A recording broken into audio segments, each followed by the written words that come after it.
She made one small mistake, the wrong drink, and in seconds the room turned cruel.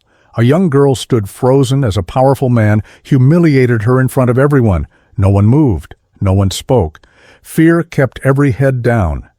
Then the man poured the drink, not on her, but on someone else. A retired Navy SEAL stood up.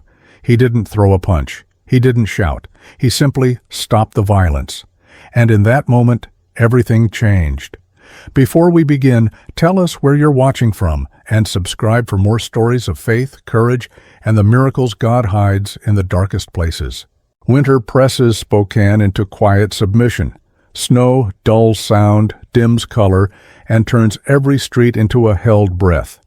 A small bar glows against the cold, a habit pretending to be shelter. Michael Carter returned to the bar the way some men return to a scar, without expectation, without hope, simply because it was there. He did not come for comfort. Comfort implied softness, and softness was something he had learned to survive without. He came because routine kept the nights from stretching too wide, because the low hum of voices and clinking glass gave his thoughts something to lean against. He took the same seat close to the wall, where his back was protected, and the exits were easy to read. Shadow settled near his feet, alert but calm, carrying himself with the quiet dignity of someone who had stood watch for too long to need instruction. Michael felt the familiar pull in his chest ease by a fraction. He did not thank the dog. Gratitude was something he felt more than he spoke. The bar smelled of old wood, cheap liquor, and damp coats drying too slowly. It was not pleasant, but it was predictable. Predictability mattered. It kept memory from ambushing him. He watched the room the way he always did, not searching, not judging, just aware. Awareness was a habit that refused to fade long after uniforms were folded away. Emily Ross moved behind the counter, her steps quick, careful, as if she were always apologizing to the floor for taking up space. Michael noticed her only because she was trying not to be noticed. There was a nervous efficiency in her movements, the kind that came from needing a paycheck more than pride. She carried a tray, hesitated, checked a slip of paper again, then set a drink down at the wrong table. Michael felt the shift before the sound came. Logan Hayes did not need to raise his voice to fill a room. His presence did that for him. The bar had learned his weight, the way a place learns where the floor creaks. Logan looked at the glass in front of him as if it were an insult. Then he looked at Emily. "This isn't what I ordered." Her apology came fast, too fast, tripping over itself. Michael saw her shoulders tense, saw the way she folded inward, bracing. He had seen that posture before, in mirrors, in men about to be broken, in moments when dignity was treated like a privilege. Logan smiled, thin and amused. He said something quietly, something meant only for her, and the color drained from her face. Michael did not hear the words, but he recognized the tone. He recognized cruelty wearing leisure like a coat. Emily reached for the glass. Her hand shook. Logan moved first. The drink did not hit Emily. It never got the chance. Logan's arm swung wide, and the liquid splashed cold and sharp across Michael's face and collar instead. Ice clinked against skin. The room inhaled. For a heartbeat, Michael did nothing. He felt the familiar surge rise in him. Not anger, not exactly, but readiness. The old instinct to end a threat before it finished becoming one. He tasted alcohol and metal, felt water soak into fabric, felt Shadow's attention sharpen at his feet. He stood. Michael did not strike Logan. He did not shout. He simply reached out, took Logan's wrist, and applied just enough pressure to stop motion without breaking bone. It was a control hold, practiced, precise. The kind meant to end escalation before it began. Logan froze. The bar was silent now, the way places become silent when everyone understands something irreversible almost happened. Michael looked at Logan, not with hatred, but with something colder, recognition. He had seen men like him in different uniforms, in different countries. The details changed, the hunger did not. "Enough," Michael said quietly. Logan laughed, a short, incredulous sound, but he did not pull away. He tested the grip, felt its certainty, and his smile shifted. Michael released him immediately and stepped back, hands open, retreating before the moment could be twisted into something else. He wiped his face with his sleeve, slow and deliberate, as if the act itself were an apology to the room for disrupting its fragile order. "I'll take another," Michael said to no one in particular. Emily stood frozen behind the bar. Her eyes met his for half a second, wide, disbelieving, grateful, terrified. Michael looked away first. He had not done it for thanks. He had done it because not doing it would have cost him something he could not afford to lose. Logan watched him, rubbing his wrist, studying him with new interest. There was calculation there now, curiosity edged with offense. Michael felt it like a hand at his back. He paid, left a tip he could barely spare, and turned toward the door. Shadow rose as one, placing himself between Michael and the room without being asked. Together they stepped back into the cold. Outside, snow drifted down in patient silence. Michael inhaled deeply, letting the sting in his lungs push everything else away. He had come here to disappear, to be small, to let the world pass him by unnoticed. And yet, he replayed the moment in his mind, not the spill, not the grip, but the instant before he stood. The instant when he had chosen to move instead of look away. The line was thin. He had crossed it without meaning to. Shadow pressed closer, a steady presence, neither questioning nor judging. Michael rested a hand briefly against the dog's shoulder, grounding himself in the simple truth of weight and warmth. "Not tonight," Michael murmured, unsure whether he was speaking to the dog or to himself. Behind them, the bar door closed, light swallowed by snow. Inside, Logan Hayes was still watching, still smiling. Michael did not look back. Snow thickens Spokane's nights, turning routine into ritual and silence into expectation. The bar remains warm, dim, familiar, a place where nothing is supposed to change. Michael Carter returned 2 evenings later, not because he wanted to, but because habits had a gravity of their own. Walking away felt like admitting the previous night had mattered more than he was willing to accept.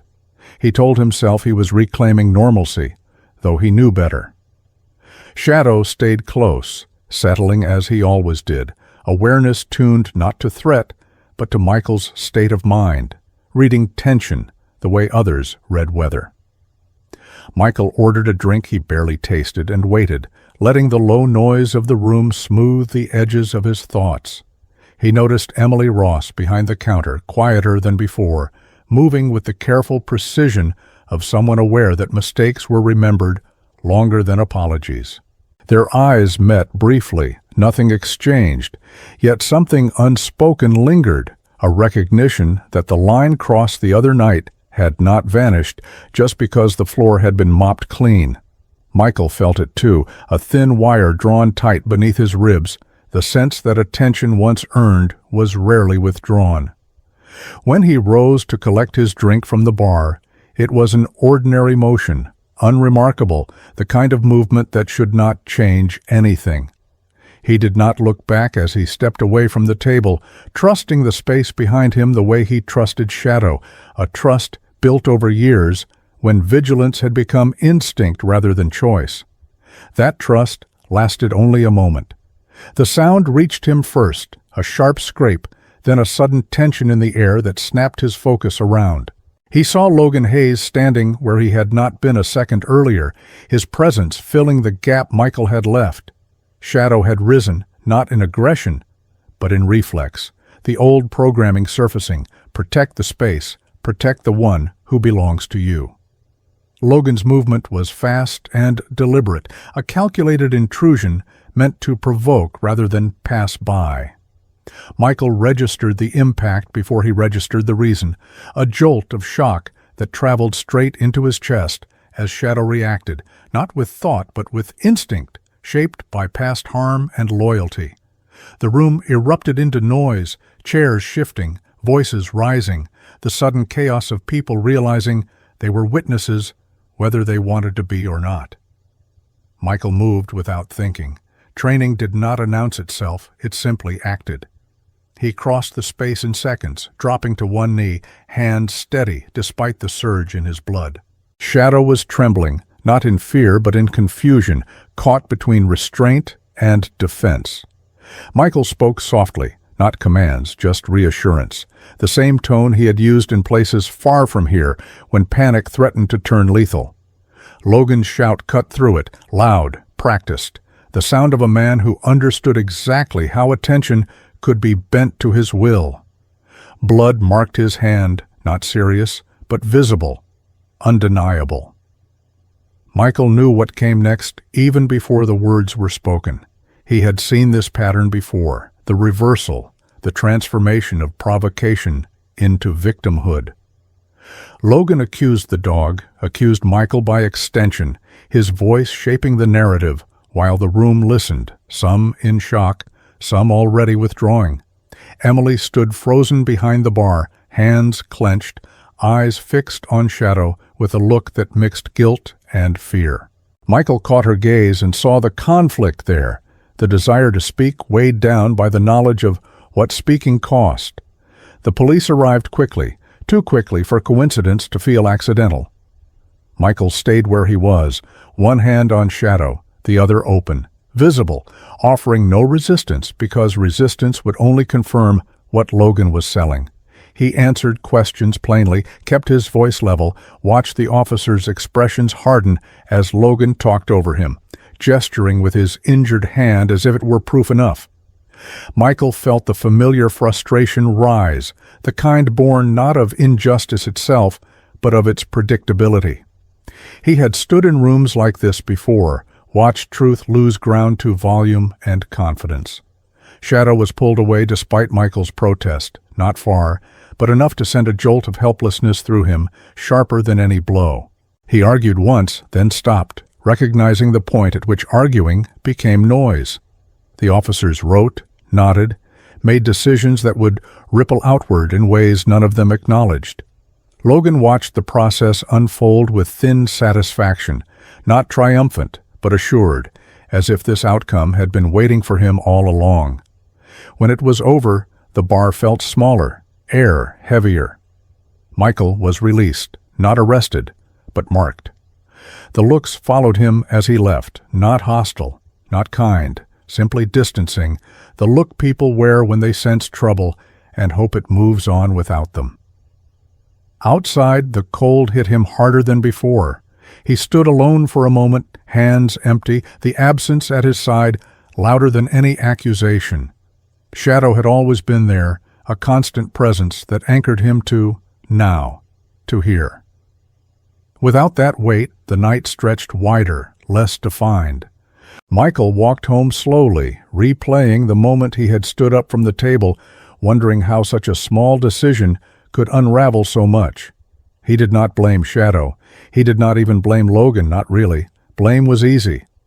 What unsettled him was the recognition that restraint had limits, and he had reached one without realizing it. Sleep did not come easily.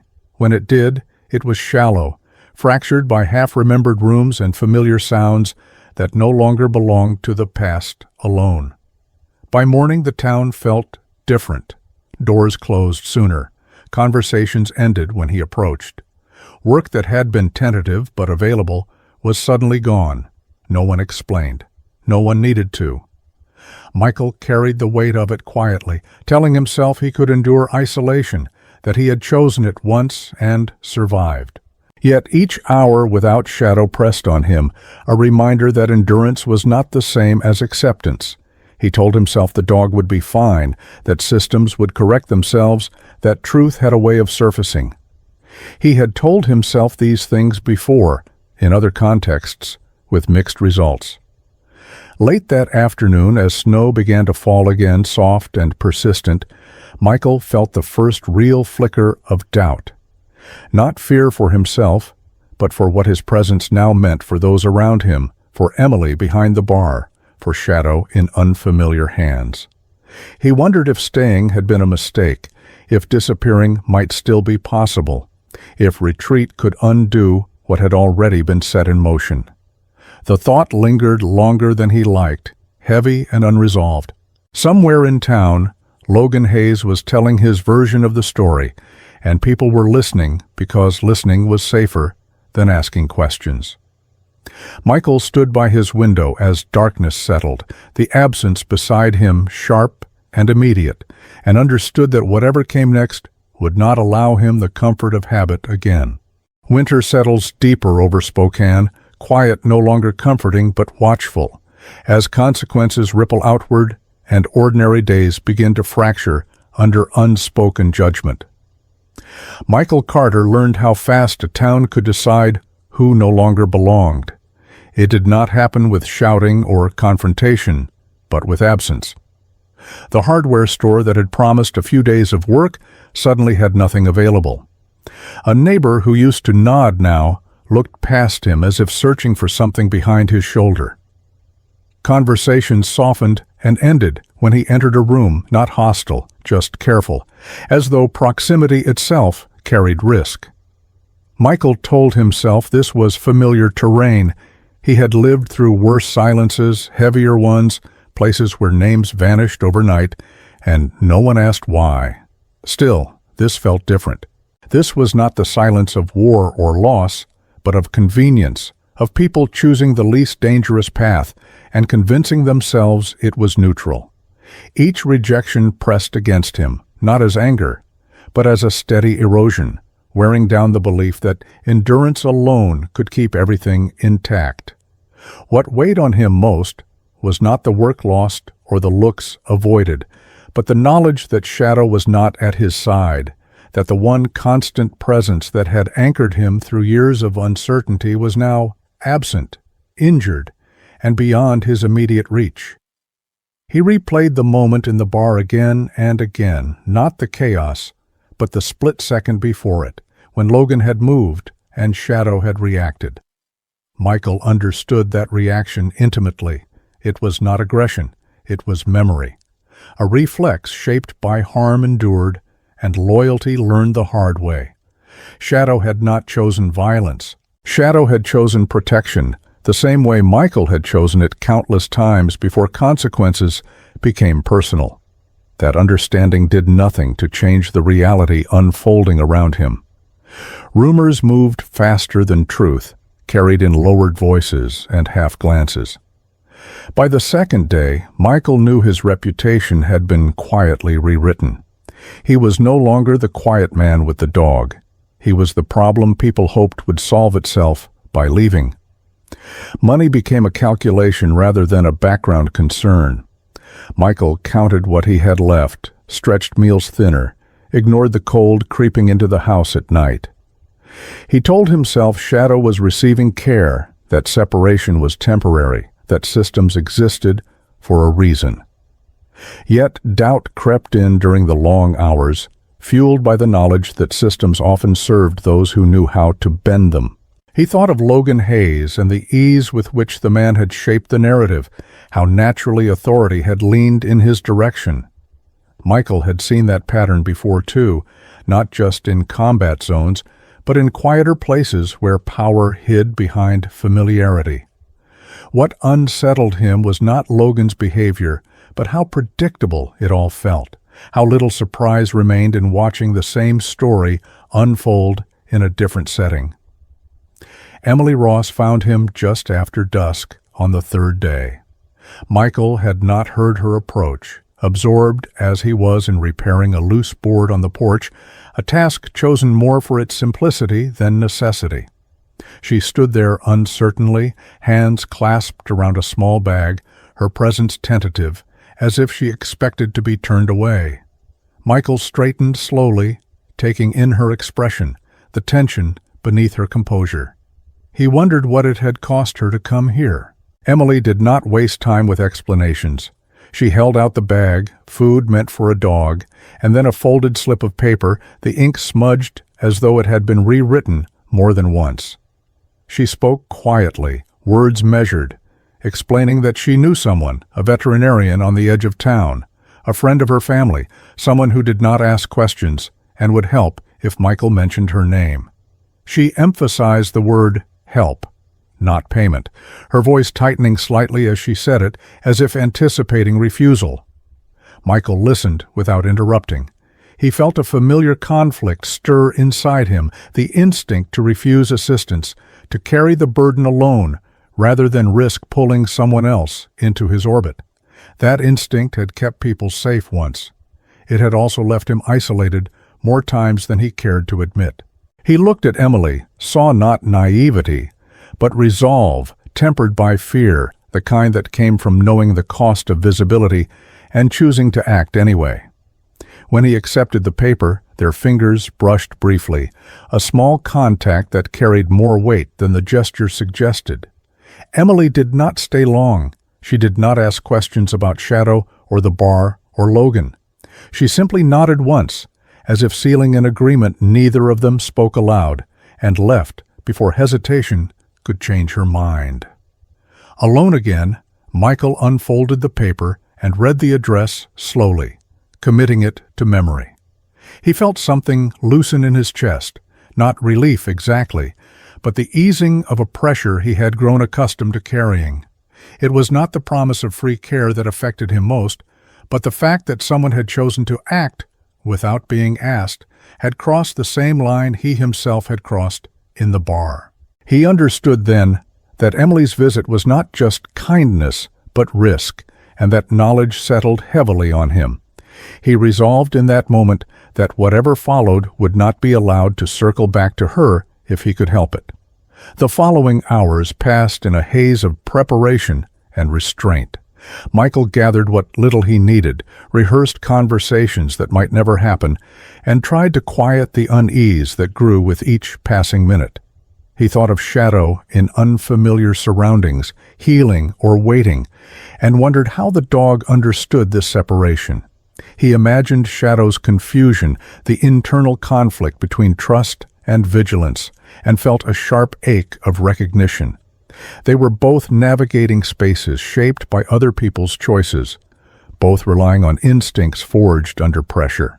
Michael told himself that getting Shadow proper care was the priority, that everything else could wait. Yet even as he focused on that single goal, he sensed the larger currents shifting, felt the attention that followed him now not as curiosity, but as intent. As night deepened, Michael stood by the window again, watching snow gather along the fence, each flake indistinguishable from the next, yet altering the landscape all the same. He understood that Emily's intervention had changed something fundamental. It had introduced another variable into a situation that thrived on predictability.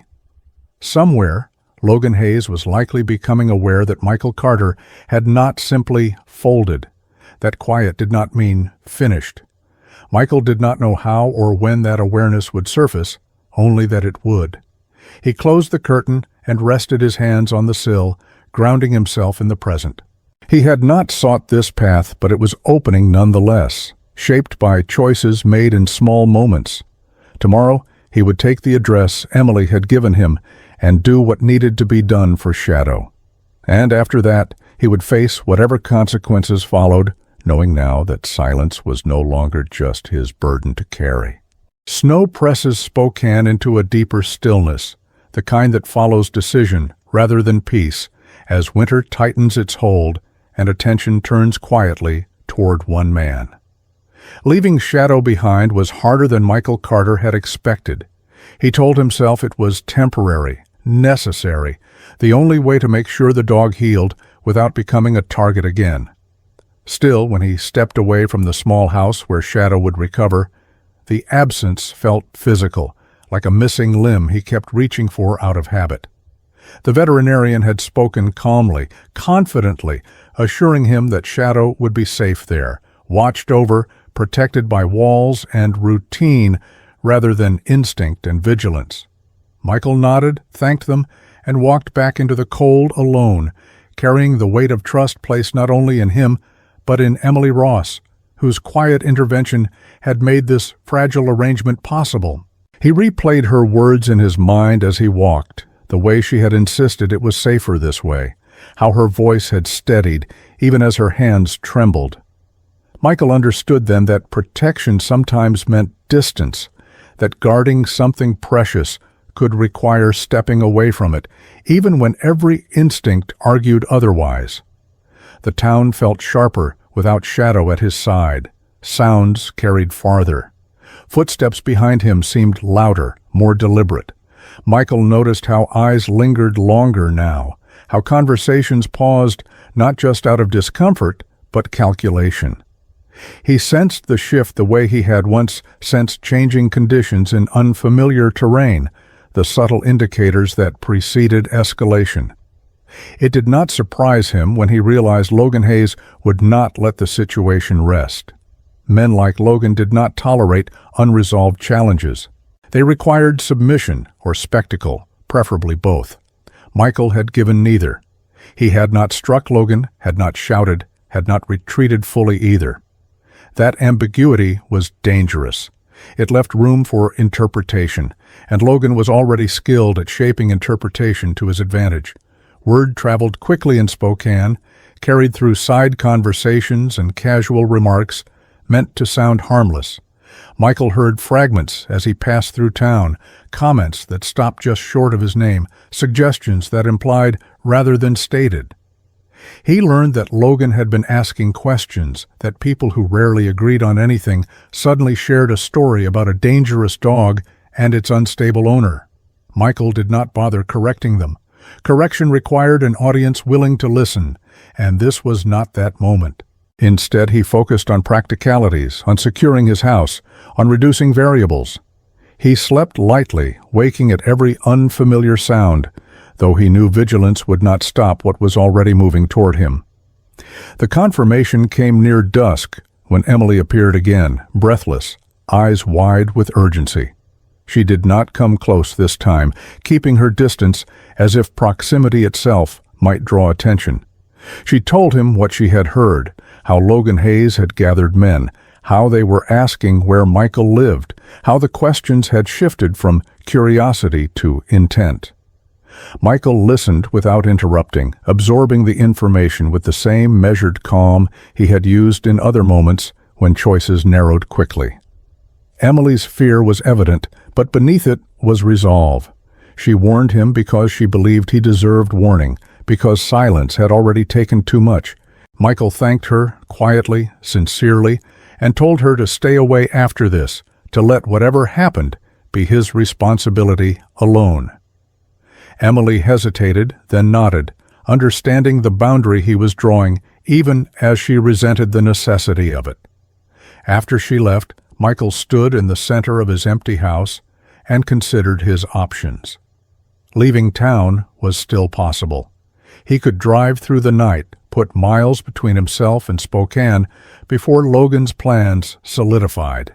The thought came easily, almost seductively, offering a familiar escape. He had done it before, stepped away from places on the brink of collapse, convinced that survival meant movement. But each time, something had followed him, unresolved, heavier for having been carried.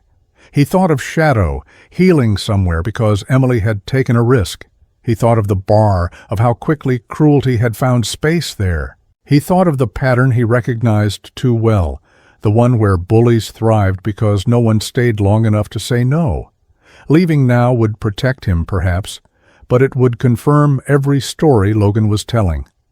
It would make the town safer only in the shallowest sense, trading one problem for the comfort of avoidance. Michael chose to stay.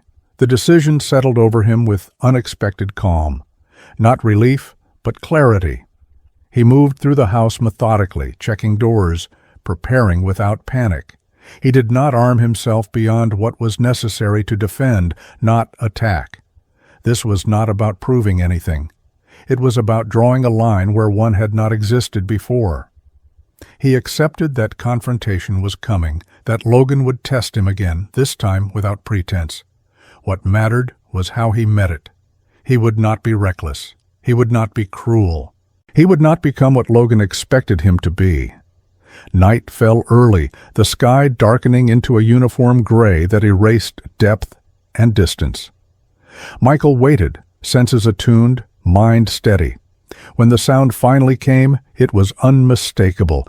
Engines slowing nearby, voices carried on cold air, confident, careless. Logan had brought others, enough to feel emboldened, not enough to feel threatened. Michael stepped outside before they reached the door, meeting them in the open where ambiguity could not be twisted into trespass or ambush. He stood alone, hands visible, posture relaxed but ready, a stance born of experience rather than bravado. Logan Hayes emerged from the group, satisfaction evident in his voice as he spoke, as if the outcome were already decided. He taunted Michael, referenced the dog, the bar, the trouble Michael had caused, framing the confrontation as a necessary correction. Michael listened, offering no counterpoint. He had learned long ago that words were rarely what decided these moments. It was intention that mattered, and his was fixed. When Logan gestured to the men behind him, when the space between threat and action narrowed to a breath, Michael felt no fear, only resolve.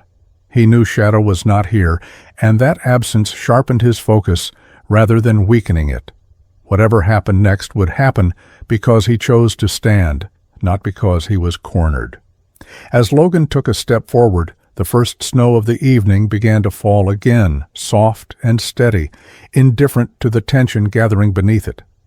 Michael met Logan's gaze and understood that this was the point of no return, the moment when avoidance gave way to consequence. He did not know how far Logan would go, only that he was about to find out. The distance between them closed, and with it the last illusion that this could end quietly. Night hardened Spokane's edges, cold and unforgiving, as the line between warning and violence finally dissolves beneath falling snow and unrestrained intent. Michael Carter sensed the shift before he saw it. The sound carried first, engines idling too close, doors opening without care, voices layered with confidence borrowed from numbers. Logan Hayes had not come to talk. Michael understood that with a clarity that stripped away doubt. He stepped forward, placing himself between his home and the men spreading out across the yard, his posture open, deliberate, designed to remove excuses. The absence at his side burned. Shadow should have been there, should have felt the tension and leaned into it with that familiar readiness, but Shadow was healing somewhere safer because Michael had chosen distance over instinct. That choice steadied him now. He would not allow it to be used against him. Logan's voice cut through the cold, mocking, rehearsed, carrying the satisfaction of someone who believed control had already been reclaimed. Michael listened without interruption, watching the way the others shifted, waiting for permission, for a signal that absolved them of responsibility. He had seen this formation before. Different uniforms, same dynamic. The danger was not Logan alone, but the space he created for others to act without thinking. The first move did not come from Logan. It rarely did. One of the men lunged, not at Michael, but past him, a feint meant to draw reaction. Michael adjusted, redirecting without striking, keeping the distance tight enough to prevent momentum from building. Another rushed in, swinging wildly, the kind of attack fueled by bravado rather than intent. Michael blocked, turned, used leverage rather than force, putting the man down hard enough to end participation without escalating further.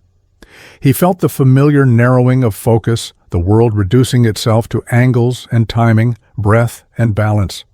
This was not rage, it was clarity. He was not fighting to win, he was fighting to stop what was happening before it became irreversible.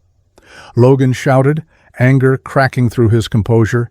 He gestured sharply, and the group surged, confidence hardening into something uglier. Michael moved again, faster now, decisive, each action calculated to disable without destroy. He absorbed a blow to the shoulder, felt the jolt travel down his arm, acknowledged it without dwelling.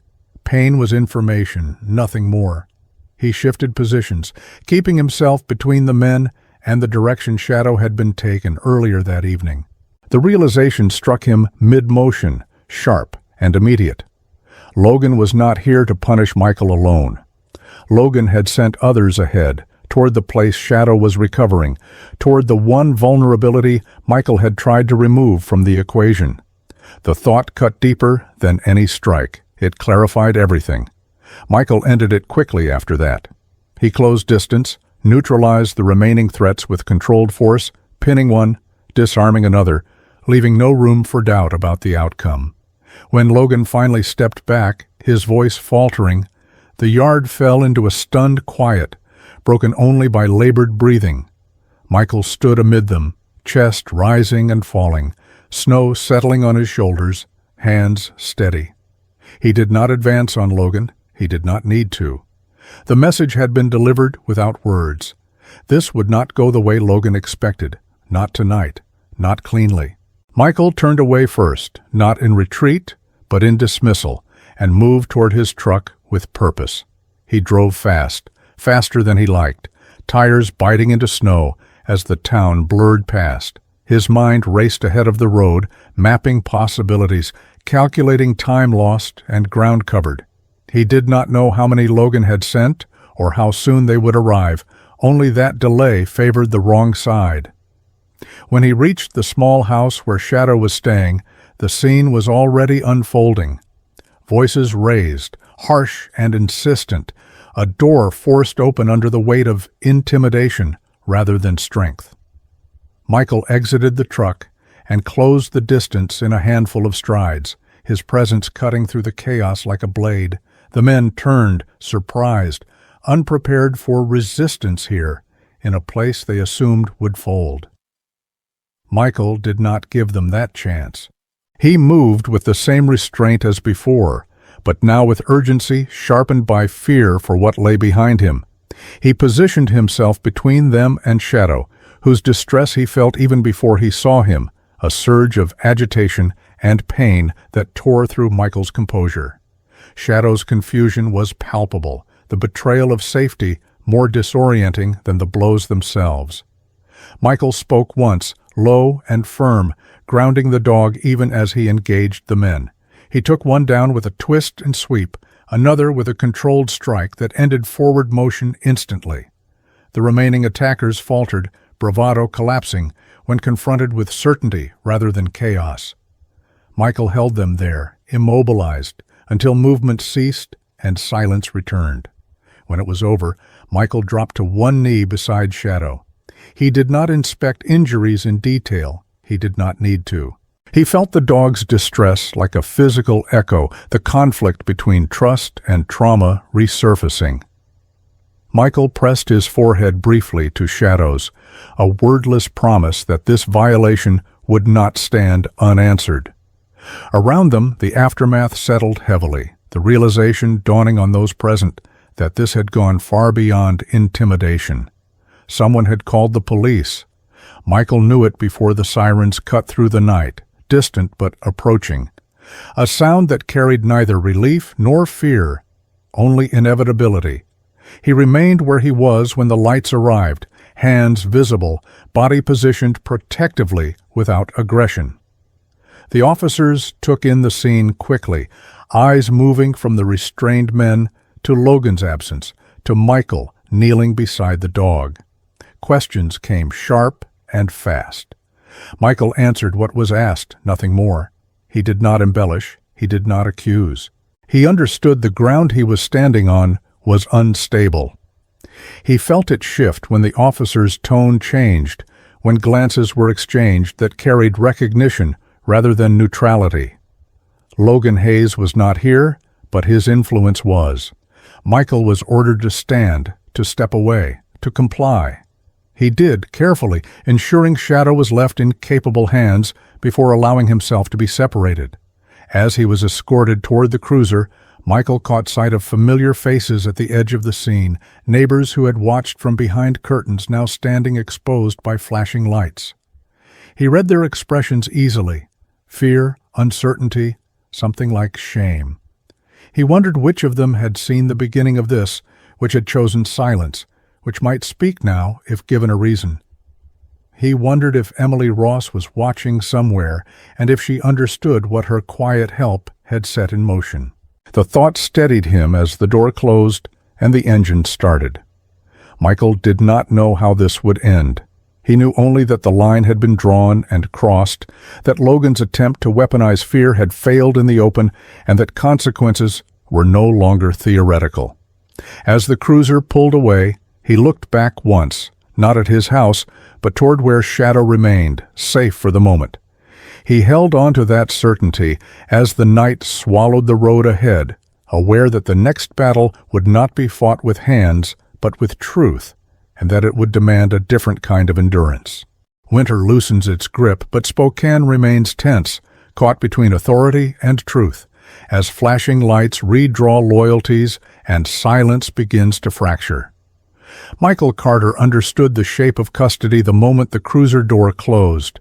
It was not the weight of the cuffs or the narrowness of the back seat that unsettled him, but the familiarity of the process, the way procedure could be bent without appearing broken. He had lived inside systems long enough to recognize when outcomes were already leaning a certain way. The officers spoke little as they drove, their questions perfunctory, their glances exchanged at intervals that carried meaning without words. Michael answered calmly, aware that calm could be misread as indifference or guilt, depending on the story someone needed to tell. He thought of Shadow left behind, of the momentary safety he had carved out with his body and resolve, and he anchored himself to that. Whatever happened next, he had stopped the immediate harm. That mattered more than how tonight ended. At the station, the rhythm continued, paperwork moving faster than nuance, assumptions hardening into statements. Names were written, checked, rewritten. Logan Hayes was mentioned often, always with a tone of deference that Michael recognized as practiced. He did not argue when the narrative shifted against him. Arguing required a listener willing to hear, and this room was not built for listening. He focused inward instead, on breath, on patience, on the discipline that kept reaction from becoming regret. He told himself that restraint was not surrender, that time could be an ally if he allowed it to be. Hours passed in a blur of fluorescent light and measured indifference. Michael felt the pull of doubt tug at him, the question of whether he had misjudged the town, whether standing had only tightened the noose around his own neck while leaving others exposed. He thought of Emily Ross and the risk she had taken, wondered if his choices had placed her closer to harm than she deserved. That thought cut deeper than the prospect of charges or confinement. He had accepted consequences for himself many times before. Accepting them on someone else's behalf was another matter. When the door finally opened and footsteps approached, he expected another form, another delay, another quiet confirmation that power had settled where it usually did. Instead, he heard raised voices down the hall, unfamiliar urgency breaking the station's monotone. An officer entered, expression tight, eyes avoiding Michael's, and said nothing. Moments later, another followed, this one less composed, glancing between a screen and the doorway as if something unruly had entered the building. The shift was subtle but unmistakable. Tone changed. Questions sharpened, then redirected. Michael sensed the axis of the room turning, not toward him, but away from certainty. He did not ask what had happened. He waited. When the explanation came, it arrived in fragments, carried by overheard exchanges rather than formal declaration. A video from the bar, security footage, clear, unedited. Michael closed his eyes briefly, not in relief, but in recognition. Emily had done it. He pictured her standing behind the bar, hands steady despite the tremor beneath, making the choice to stop protecting the peace that protected nothing. He imagined the moment she pressed play, the image of Logan Hayes' striking shadow filling the screen, the context no longer optional. Michael felt a swell of something close to pride, quickly tempered by concern. Truth carried weight, but it also carried consequences. The room grew crowded, voices overlapped. Someone called a supervisor. Another officer swore under his breath. Michael remained seated, hands still, posture unchanged. He had learned long ago that moments like this punished spectacle and rewarded composure.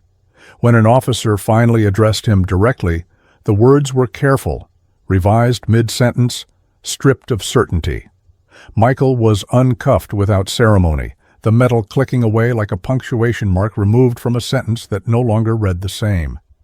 He stood slowly, aware of eyes on him, not hostile now, but searching. Outside the station, a small crowd had gathered, drawn by rumor and the pull of narrative correcting itself. Faces he recognized from the edges of his days were there, neighbors who had looked away now standing in open view. He read their expressions easily. Some were ashamed, some relieved, some simply curious, relieved to be on the side that required the least explanation. Emily stood near the back, not pushing forward, not hiding either. When Michael met her eyes, she did not smile. She nodded once, a restrained acknowledgement that carried everything words would have complicated. Michael inclined his head in return, a silent promise that he would not let her stand alone in this.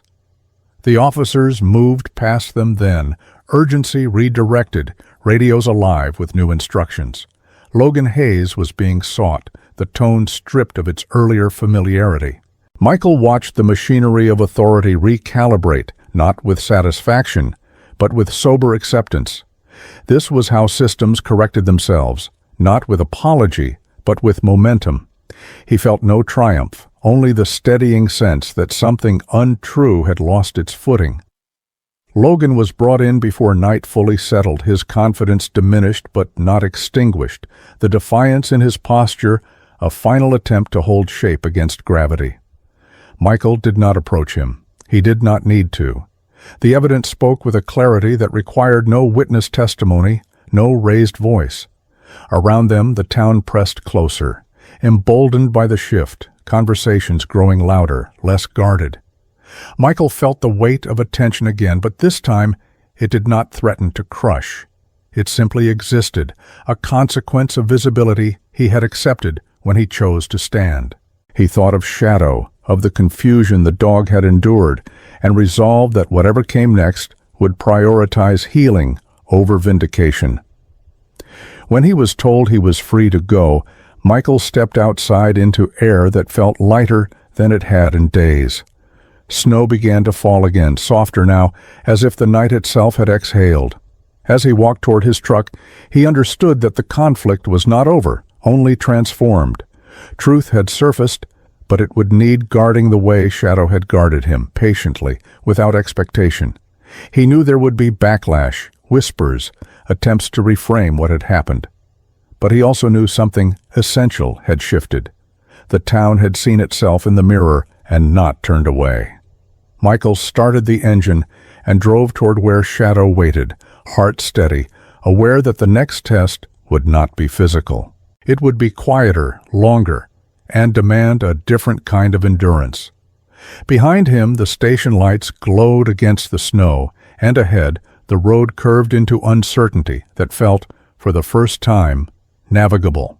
Spring edges into Spokane quietly, melting snow without ceremony, as a town relearns how to breathe after fear loosens its grip and ordinary days begin to return. Michael Carter did not feel victory when he stepped back into the open air after Logan Hayes was taken away. What he felt was exhaustion, the deep kind that came not from fighting, but from holding himself together long enough for the truth to stand on its own. The town looked the same at first glance, streets still wet with thaw, buildings unchanged, yet something fundamental had shifted beneath the surface. People moved differently now. They did not rush past him. They did not avert their eyes. Some nodded, awkward and unsure. Others simply watched, as if recalibrating their understanding of who he was and what he represented. Michael did not linger. He had learned that moments like this carried a temptation to linger, to accept recognition as compensation. He resisted it. Recognition was fleeting. Responsibility lasted longer. Shadow's return was quiet. No crowd, no ceremony, just the familiar weight settling beside him again, the presence that required no explanation. Michael felt the tension he had carried since their separation finally release, not all at once, but enough to steady his breathing. Shadow did not question the time apart. The bond between them had been shaped by absence as much as proximity, by nights when survival depended on trust rather than comfort. Michael sensed the dog's cautious relief, the residual wariness that came from being targeted, and he adjusted instinctively, moving with deliberation, reinforcing safety through routine rather than reassurance. They walked together through the neighborhood in the early evenings, not to be seen, but to re-establish normalcy on their own terms. With each passing day, Shadow's confidence returned in small increments, and Michael mirrored it, recognizing the parallel without needing to name it. Emily Ross resumed her shifts at the bar under a different kind of attention. Michael noticed the change the first time he stopped by again weeks later, sitting in his usual place, not out of habit now, but intention. Emily moved with the same efficiency as before, but her posture had altered subtly, as if something in her had straightened. She did not seek him out, did not dramatize what she had done. When their eyes met, she smiled briefly and returned to her work. Michael understood the restraint in that gesture. She had not acted to be thanked. She had acted because silence had become heavier than risk. He left a larger tip than usual and did not comment on it. Some acknowledgments were better left unspoken. The town's reckoning unfolded unevenly. Logan's absence created a vacuum that did not immediately fill with virtue. Old habits resisted change. There were still murmurs, still attempts to downplay what had happened, to frame it as an isolated incident rather than a pattern finally exposed. Michael did not involve himself in those conversations. He focused instead on rebuilding what had been neglected. He took work repairing fences, helping neighbors who now approached him openly, sometimes sheepish, sometimes grateful. He trained dogs for those who asked, not formally, but patiently, emphasizing trust over control. Shadow often sat nearby during these sessions, a quiet example rather than an active participant, his presence alone altering the dynamic, reminding both humans and animals that strength could exist without dominance. At night, Michael sat on his porch and listened to the sounds returning to the town. Laughter carried farther now. Doors closed later. Children's voices echoed again in places that had grown accustomed to caution. He felt the urge, occasionally, to measure his role in this shift, to weigh whether his actions had truly mattered. He dismissed the thought each time. Meaning was not something he could assign to himself. It belonged to those who lived with the consequences, to Emily behind the bar, to the neighbors who had chosen finally to speak, to Shadow, whose loyalty had been tested and proven without spectacle. Michael's task was simpler and more difficult at once: to remain, to live in a way that did not retreat at the first sign of discomfort. He thought often of the man he had been when he arrived in Spokane, intent on disappearing, convinced that isolation equaled safety. That version of himself had been shaped by loss, by the belief that distance prevented damage. What he understood now was that distance merely delayed it. Connection carried risk, but it also carried the possibility of correction. Michael did not regret the nights of restraint, the moments when he had chosen not to strike, not to escalate. Those choices had preserved something essential within him, something that might have been lost if he had taken the easier path of force. He had not defeated Logan Hayes, the town had. He had only refused to become another reason for silence. On a morning warmed by early sun, Michael walked Shadow along the edge of the neighborhood where the snow receded first, revealing damp earth beneath. Shadow paused, attentive, ears tuned to sounds that no longer signaled threat. Michael stopped with him, hand resting briefly at his side, grounding himself in the present. He felt no urge to leave, no need to move on before something caught up with him. The past would always exist, but it no longer dictated his direction. He had learned finally that standing still could be an act of courage, that staying required as much resolve as leaving ever had. As the day unfolded, ordinary tasks filled his hours. A fence mended, a neighbor's dog calmed, a shared cup of coffee accepted without ceremony. None of it dramatic, all of it sufficient. Michael understood that this was the ending he needed, not a triumph, not redemption, but continuity.